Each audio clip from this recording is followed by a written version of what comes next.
Hi, I'm Peter, a librarian with the Louisville Free Public Library. Welcome to Storytime. Before we start Storytime, I thought we'd take a few deep breaths. And to help us, I have our breathing ball. The way this works is when I pull the ball out, we take a breath in. And when I push the ball in, we take a breath out. Let's try it all together. Breathe in and out. Take a breath in and let it out. And one last big breath in and let it out. Now we're ready to begin. Hi, I have my friend Humphrey with me.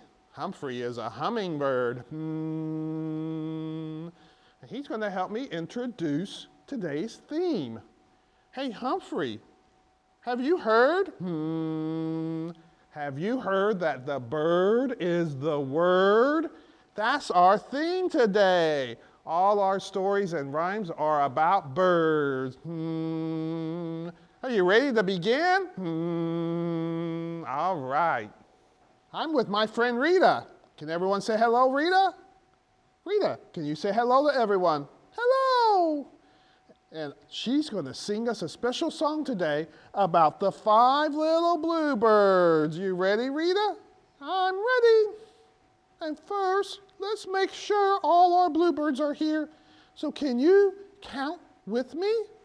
1, 2, 3, 4, 5.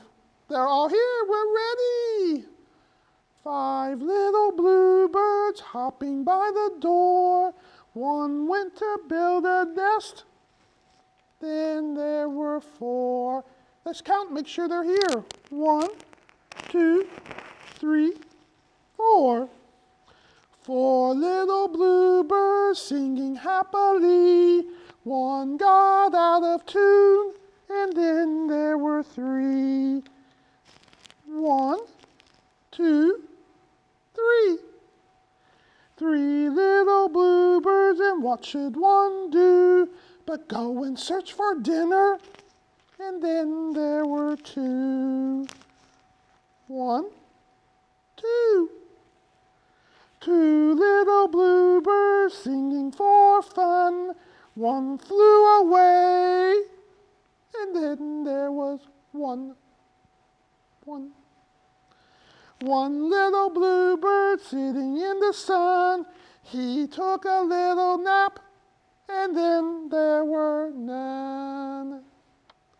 Good job, everyone. Thank you. Thank you, Rita. Thank you, Rita, for sharing that rhyme. And now our first book is Good Night Owl by Pat Hutchins. This book has an owl in it, but also some other animals. And we get to make some fun bird and other animal noises. Are you ready? Let's go. Good Night Owl by Pat Hutchins. Owl tried to sleep. The bees buzzed, buzz, buzz, and Owl tried to sleep. The squirrels cracked nuts, crack, crunch, crunch, crunch, and Owl tried to sleep. The crows croaked, caw, caw, and Owl tried to sleep. The woodpeckers pecked, rat-a-tat, rat-a-tat, and Owl tried to sleep. The starlings chittered, twit, twit, twit, twit, and Owl tried to sleep. The jay screamed, arg, arg, and Owl tried to sleep. The cuckoo called, cuckoo, cuckoo, and Owl tried to sleep. The robin peeped, pip, pip, and Owl tried to sleep. And the sparrows chirped, cheep, cheep, and Owl tried to sleep. The doves cooed, croo, croo, and Owl try to sleep. The bees buzzed, buzz, buzz. The squirrels cracked nuts, crunch, crunch. The crows croaked, caw, caw.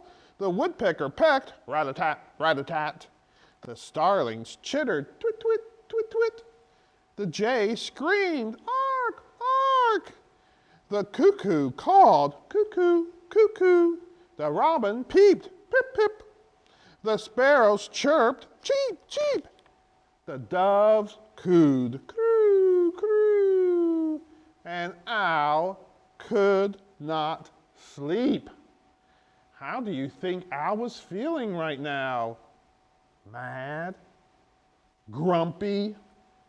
Frustrated? Then darkness fell, and the moon came up, and there wasn't a sound. Owl screeched, screech, screech, and woke everyone up. You see, Owl was nocturnal. That's a word that means sleeps during the day and is up at night. And that's the story of Good Night Owl. I'm back, and this time I have my friend Waddles the duck. And Waddles has a very important announcement he would like to make. Now Waddles can only speak duck, but fortunately I'm fluent in duck and I can interpret for him. Are you ready, Waddles? Listen carefully. Old MacDonald had a farm. E-I-E-I-O. And on that farm he had a duck. E-I-E-I-O. With a quack quack here. And a quack quack there. Here a quack. There a quack. Everywhere a quack quack. Old MacDonald had a farm. E-I-E-I-O. Good job, Waddles. Remember how Owl felt grumpy when he couldn't go to sleep?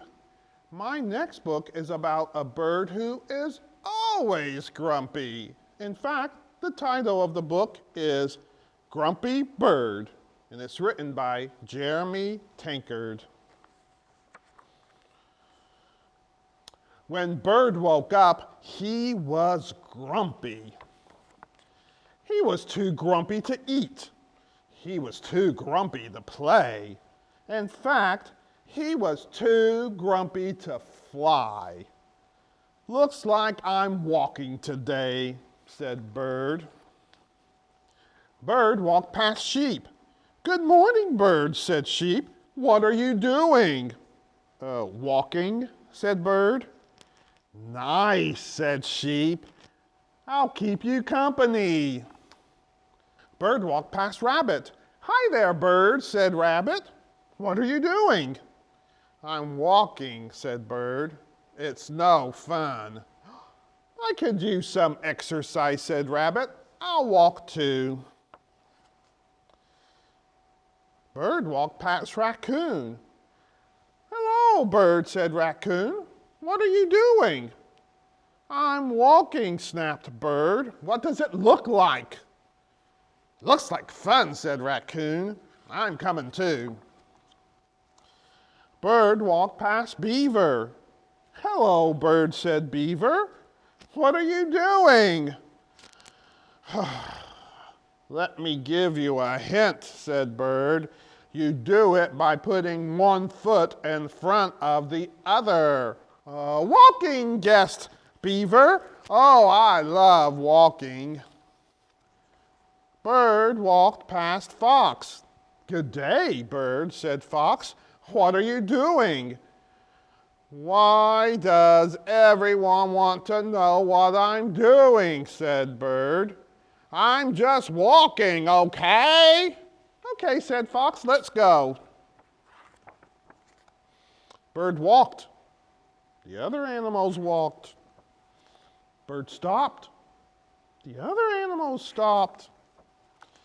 Bird stood on one leg. The other animals stood on one leg. Bird jumped. The other animals jumped. "Hey, this is fun," said Bird.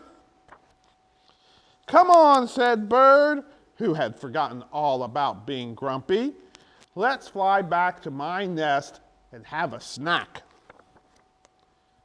And they did. So you see how in this story, Bird went from being grumpy to happy because of his friends. I'm back with Rita to give you today's literacy tip. Parents out there, listen closely.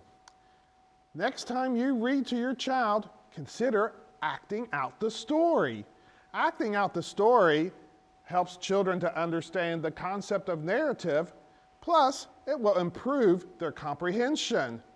I always like to have puppets or other toys helping me, right, Rita? Yeah, puppets are fun, but you can use stuffed animals or dolls, and they can act out the story together, or they can act as the audience. So next time you read together, act it out.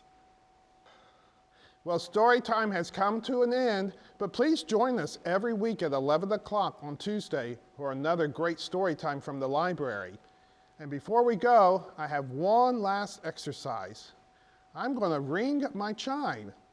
This will help us learn how to concentrate and focus. So when I ring the chime, I want you to listen very carefully. And when you can no longer hear, hold up your hand. Are you ready? Let's go.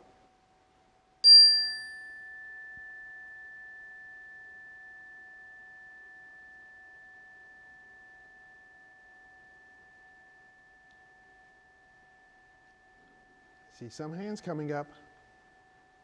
All right. Thank you again, and have a wonderful day.